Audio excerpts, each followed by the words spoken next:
Senua finds a unique courage to keep pushing forwards on her quest, no matter what. She sees the world differently to those around her and faces challenges others would avoid. When driven so strongly by one powerful purpose, she will do anything to rid the world of the darkness. This is her life's mission, and she will not stop until she fulfills her quest. My name is Eddie, and I have lived with psychosis for most of my life.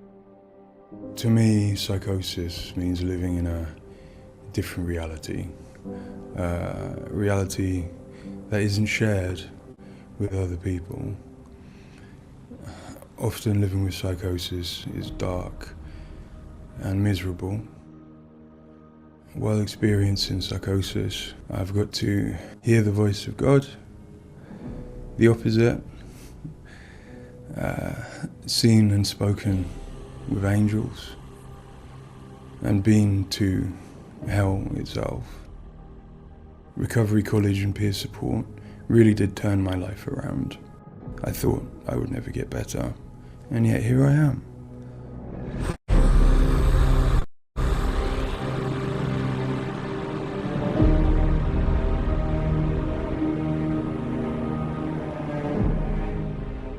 The things that Senua experiences in Hellblade are very similar to some of my own experiences.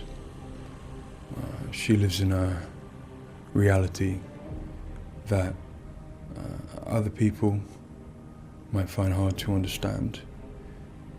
She sees significance in symbols, in meeting people, in all sorts of things that are going on around her.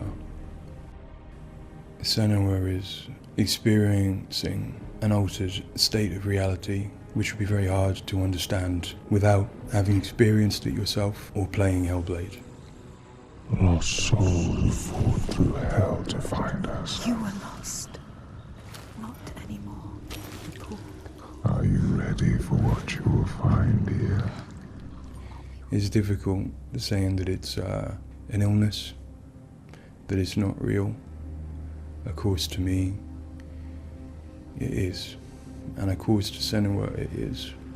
And that's what's driving her to do these amazing feats of courage, to overcome pain and exhaustion, to do what she knows she must. All the fear. Everything I've seen, everything I've done, has led me to this place. We've come so far, not far enough. Say it. You are ready. Tell them. In Senua's saga Hellblade 2, we tell the second part of the story of Senua, a Celtic warrior who, like Eddie, has experiences of psychosis, seeing the world in a unique way and existing in a reality unshared by others. At a surface level, this manifests for Senua in seeing things that others don't, hearing things that others don't, and having unique beliefs about the world.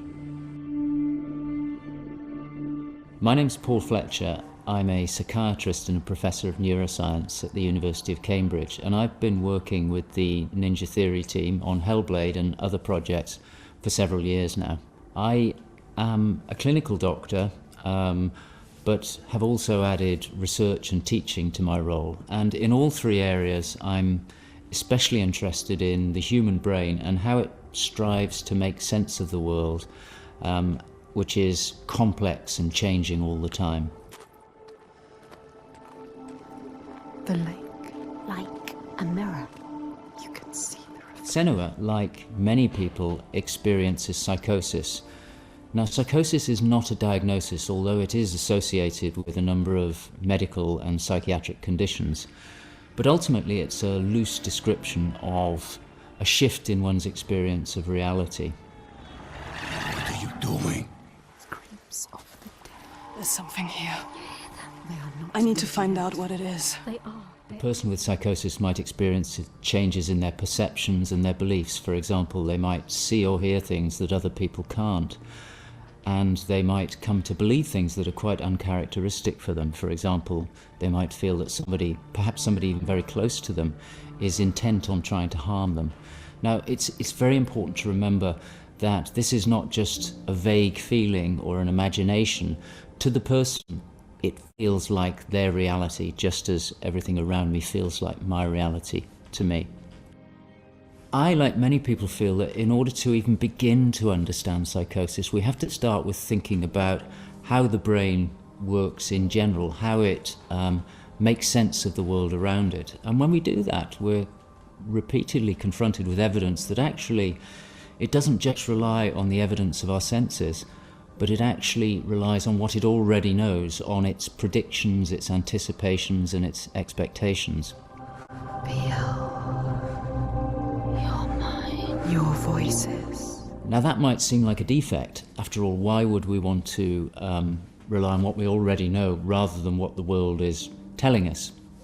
But if we did act simply as passive receivers, we would be completely swamped. We'd be like a newborn infant trying to make sense of the colours and shapes without any way of having a framework to try and understand those colours and shapes. Our senses are bombarded with information from the world that's rapid, it's intensive, it is noisy, ambiguous, unreliable. And if we were to try and make sense of that without imposing patterns and expectations, then it would be like trying to assemble a multidimensional jigsaw without knowing what the picture was on the box. Many of us think that the brain ultimately is an organ that makes predictions. It craves patterns and associations in order to make sense of the world. And without that, we are confronted with a feeling of uncertainty, of anxiety, of distress, even of fear. They're calling. Something is drawing near. Where do these predictions come from? Many of them are actually embedded in the structure of our brain, probably wired there by evolution. Many of them come from our earliest experiences as babies, trying to make sense of this new world that we're born into. Many come from our early childhood experiences, from what we learn from others and how we interact with others, from our parents, our teachers, our friends.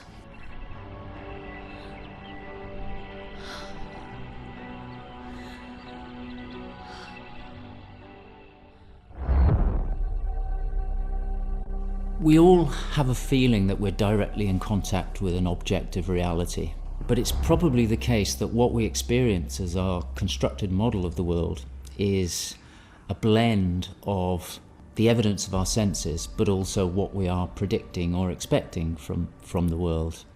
So this blend exists in a very fine and delicate balance, and the weighting of that balance probably varies a great deal across different individuals. But crucially, this balance is what determines how we experience and interpret and act upon the world. And some of them are embedded in shared experiences with others, our society, our culture, our arts, even our religions and our mythologies.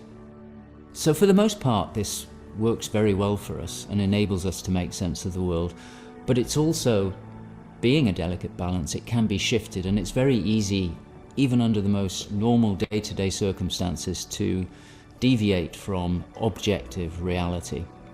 A good example of this is the hollow mask illusion. All of us are familiar with a mask. We know that it depicts a face and that the inside is hollow.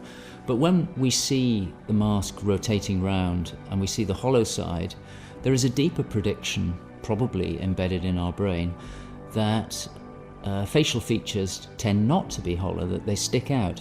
And this deeper prediction can override our knowledge that the mask is hollow and make us actually perceive the face as sticking out at us. Despite what we know, the deeper predictions will override this.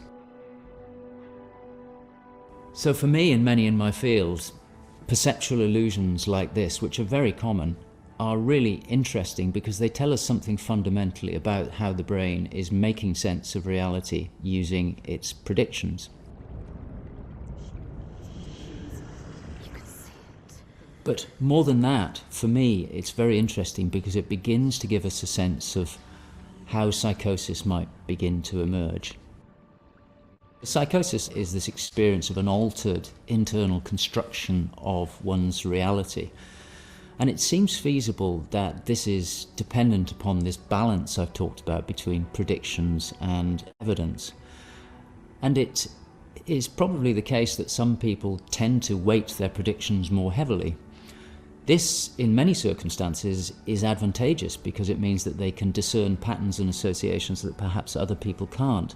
But if that balance was shifted further by different circumstances, then it may well be that they begin to construct a reality that doesn't accord with the world around them. What might cause that shift? Well, a number of things. It could be caused by stress, sleep deprivation. It could be caused by illness, neurochemical disturbances. It's also the case that our experience will change how we predict things. So a very profound experience, for example, of trauma, could powerfully change the way in which we make predictions about the world and shift us from this delicate balance into a state of psychosis. In the case of Senua, we know that from an early age she was able to discern patterns and associations that perhaps other people couldn't. And on top of that, her childhood and adolescence had a number of traumas in it. Her father was abusive and he accused her of being the cause of evil and darkness. Her mother, who had the same capabilities as she did, was actually sacrificed for the same reason. And in addition, her village was attacked by Vikings and her lover was brutally killed. And it's possible that all of these traumas would act on her natural tendencies to topple her into this psychotic experience that is depicted in Hellblade. With every defeat, the dark rot will grow and soon it will take her soul.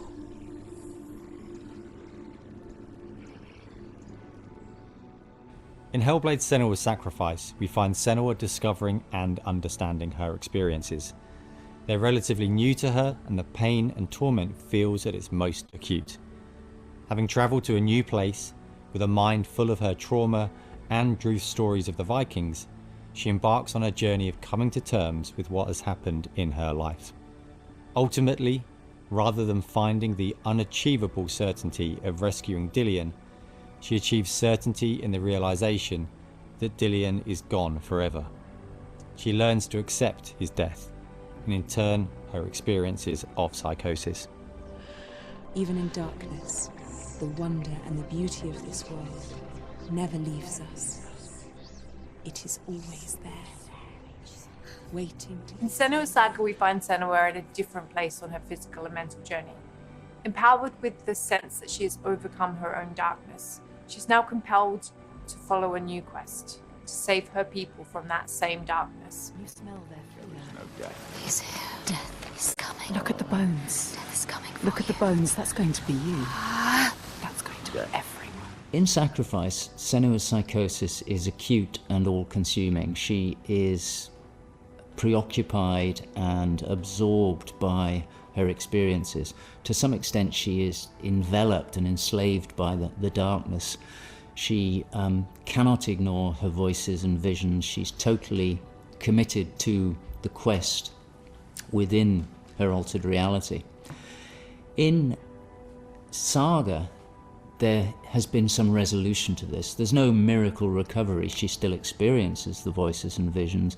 She still has a changed reality. But the balance of power has shifted. She is the one who is able to be in control. She's able to resist and challenge the voices. She's able to make decisions that much more clearly reflect her own goals. Listen to the lies, and I will show them how to see as I do. I will not appease your gods. I will destroy them.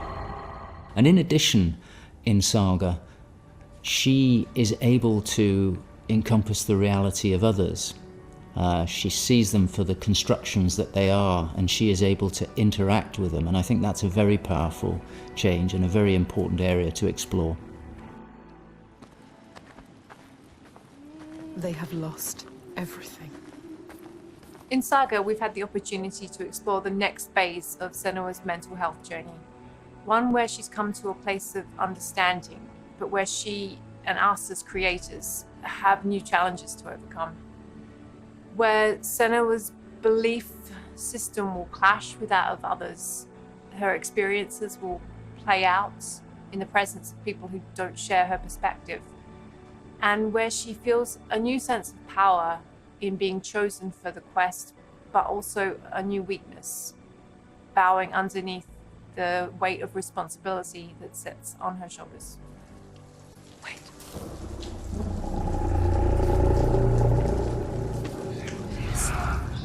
In Saga, we have once again utilized binaural audio to bring Senua's voices to life. Her furies still travel with her, but their tone has changed this time. She continues to be haunted by her father, and she starts to feel the audible presence of Icelandic myth infecting her mind. That scream. What? Voice. Something dark, Senua. You need to go up there. Don't let them see you coming. You need to find out. Don't let the monsters find you. You can do this, Senua.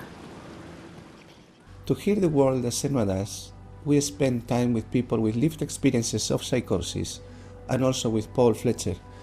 This made a strong basis of what it is to hear voices, what they say, how they sound, how they change or react to external stimulus.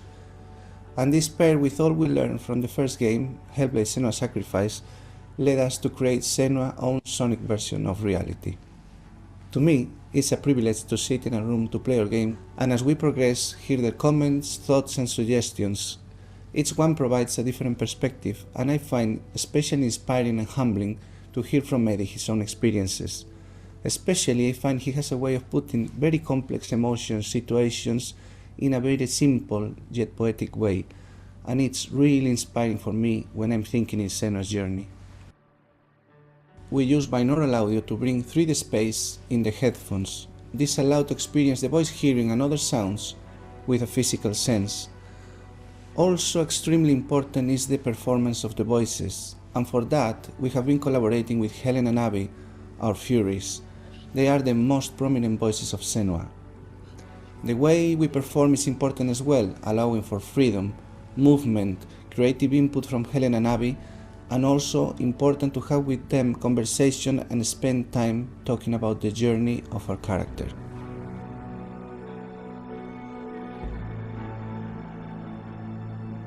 There is a lot of time gone into experimentation, so every sound in the game is connected in some way with the emotion that Senua is experiencing as she travels through Iceland, from the sounds of the nature to some of the musical moments. What's a sign? Beyond of its uniqueness or not, I find that for me, something extremely important is to create a connection beyond the game.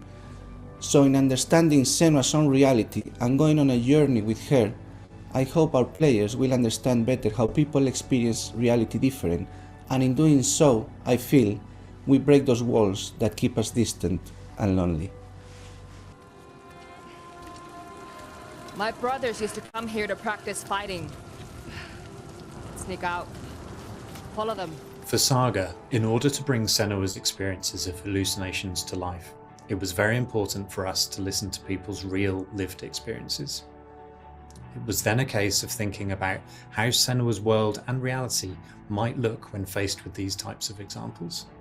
This would have been impossible without Paul Fletcher and amazing people like Eddie and Kathy, who've been so open and honest about what they have been and do go through on a day-to-day basis. I think it takes real strength to be able to talk about such personal things to a new group of people. On the visual side, we have lent into things like repeating fractal geometry shapes, cymatic patterns, with lighting and post-processing changes to all help reflect the current feelings of Senua. And hopefully, when combined with the audio and gameplay, the player will get a sense of what we are aiming to achieve. Dying right before your eyes, just like No, this cannot happen again. You couldn't do anything. We have to stop it happening. Face it. You need to face it. Focus. You need to look at it. In Sacrifice, we saw a story of Senua's suffering at the hands of her experiences. In Saga, we're telling a more nuanced story of the next step on her journey. One where she has found a greater balance, but where her experiences are just as strong. Where rather than being a victim to her experiences of psychosis, she is driven by them on a path that only she sees. Bringing sin with you. The gods cannot be killed. One thing that I find very exciting in Saga is that there's an attempt to explore something that is really neglected in my field, which is the experience of a dual reality that some people have. People who have had Senua's types of experience have spoken to me about this feeling that they have their own reality, but they also recognize the reality that others experience, and it can be very confusing, it can be disorientating.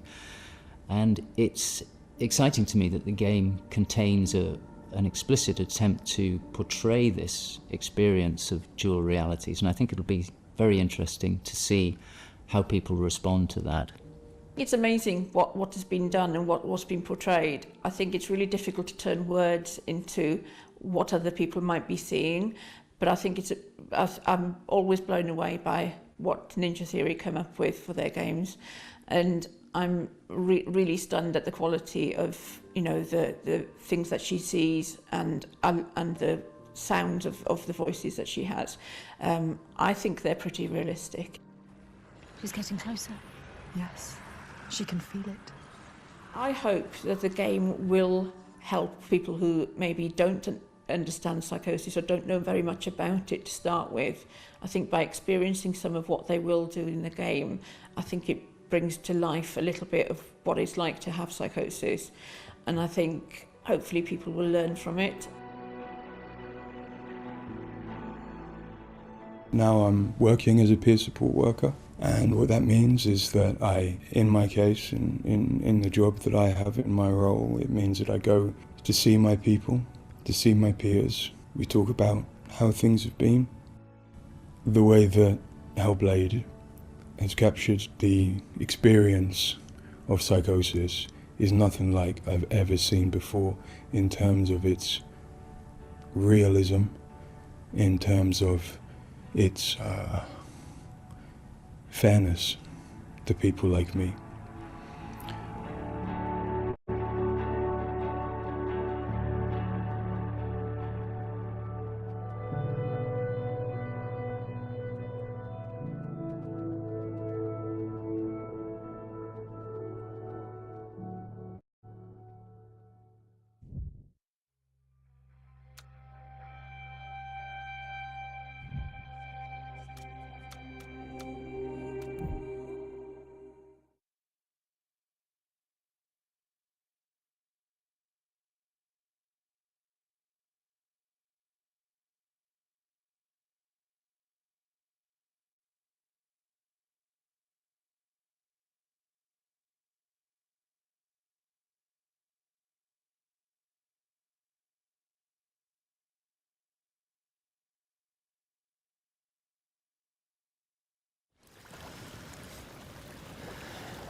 You must discover what is happening, what evil is here.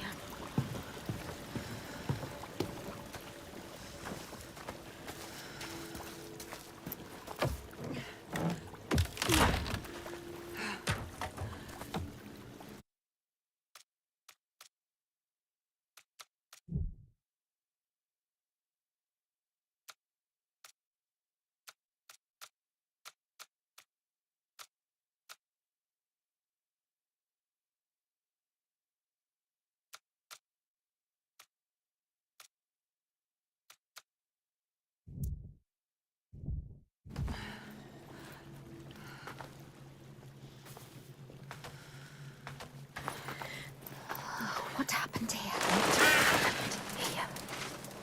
Everybody has died. All the people butchered. Dead bodies everywhere. It's happening again. This is like what happened to your village. To your village. To us. Do you remember? Do you? Why do you want to look? There's nothing you can do. She wants to remind herself of the past. She wants to live in. Just turn back. The Northmen raided your village. They enslaved people. They took Dillian, your beloved Dillian. They killed him, Senua. He died because of them. Do you remember? They took him from you, your Dillian. They killed him.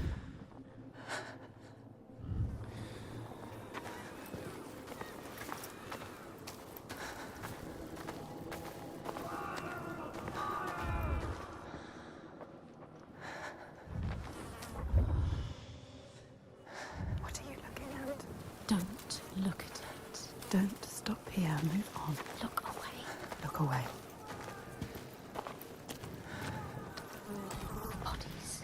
Everywhere bodies. Covered in blood. The blood. Don't think about it.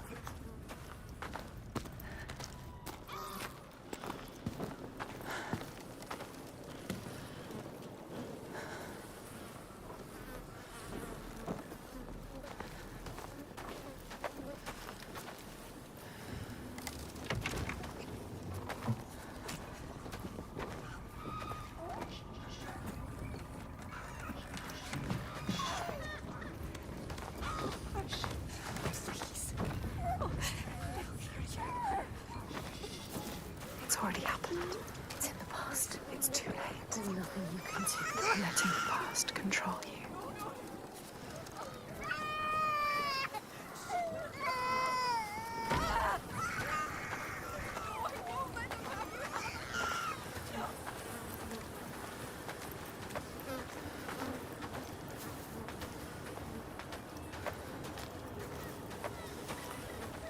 What happened here? Hold your breath. The air smells thick with The disease. stench of it.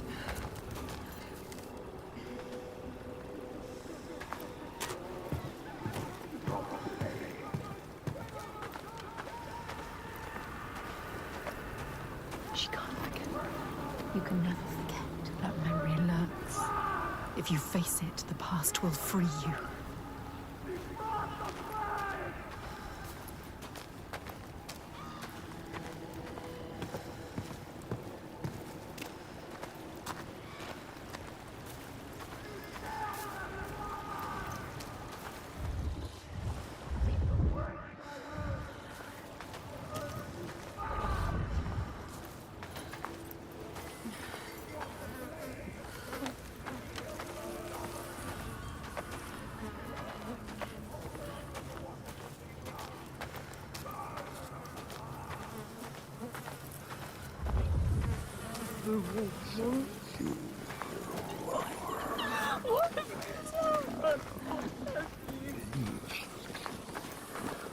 No. Don't listen. No, it's too much. She's a witch, I heard. It's worse than you could ever imagine.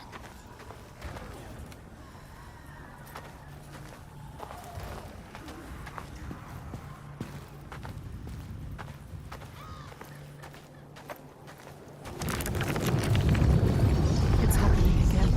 It's him. There. He is dying again.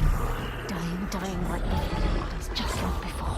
Face it. You need to face it. Focus. You need to look at it. Face the past.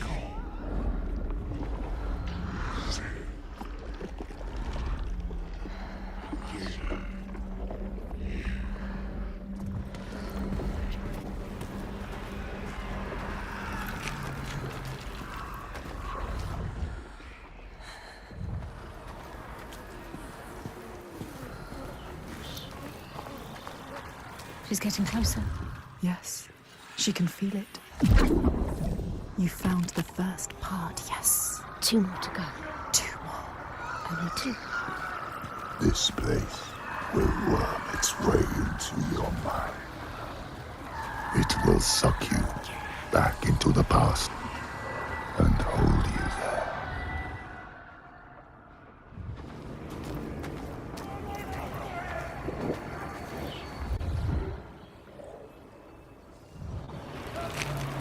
It's somewhere around here.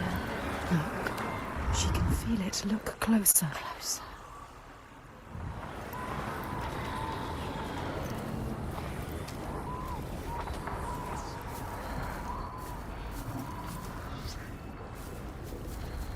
Not like this. No. Find another angle. Another angle. You need to find another angle. She needs to find another angle. Another way of looking.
Yes, getting closer.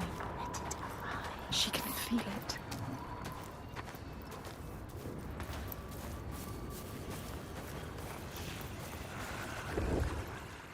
Focus. Go through it to the other side. She needs your help. Go. Galena? Galena, where is she? Save Galena! your mother. The past will always find her. I warn you. You are back there now. In the worst time of your life.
Who did this and why?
Face it. Focus. You know what's coming. You have come so far. This is the hardest part.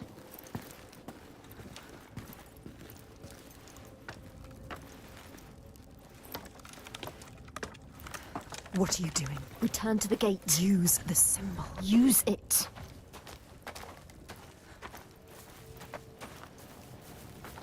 You think you understand? You will never understand. Where are we now? Where are you? What's that? You recognize this place? No.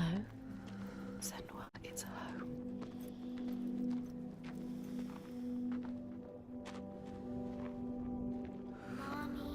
Senua, you've come home.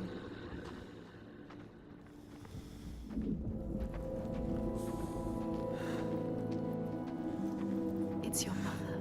Senua. Come in. Can you hear us? It's Kalina. She's singing. It wasn't all bad, was it? That voice. Remember? Beautiful voice.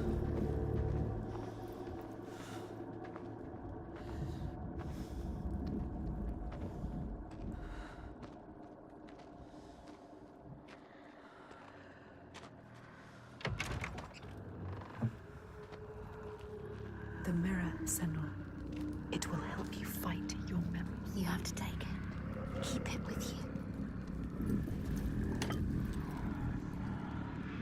My mirror. It will help you get through this. It will. Listen. The burning. Do you remember? They are coming. Smoke. I get you soon. The Northmen are coming. They are coming for you. Remember what they did to you.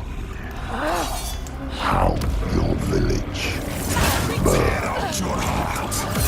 Cut out your eyes and blood. Overflows.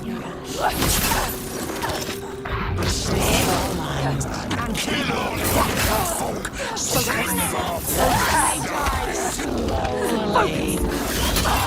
your name. For the glory of Focus! Get up, get up. We have to get up. This can't be the end.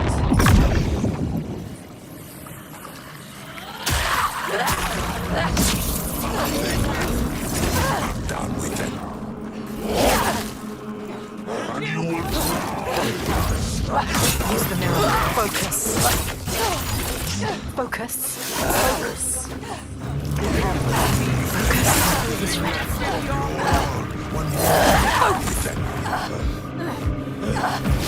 Use the mirror.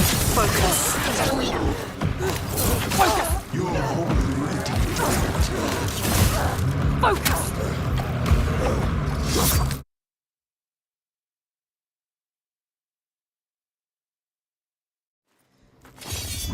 tear out your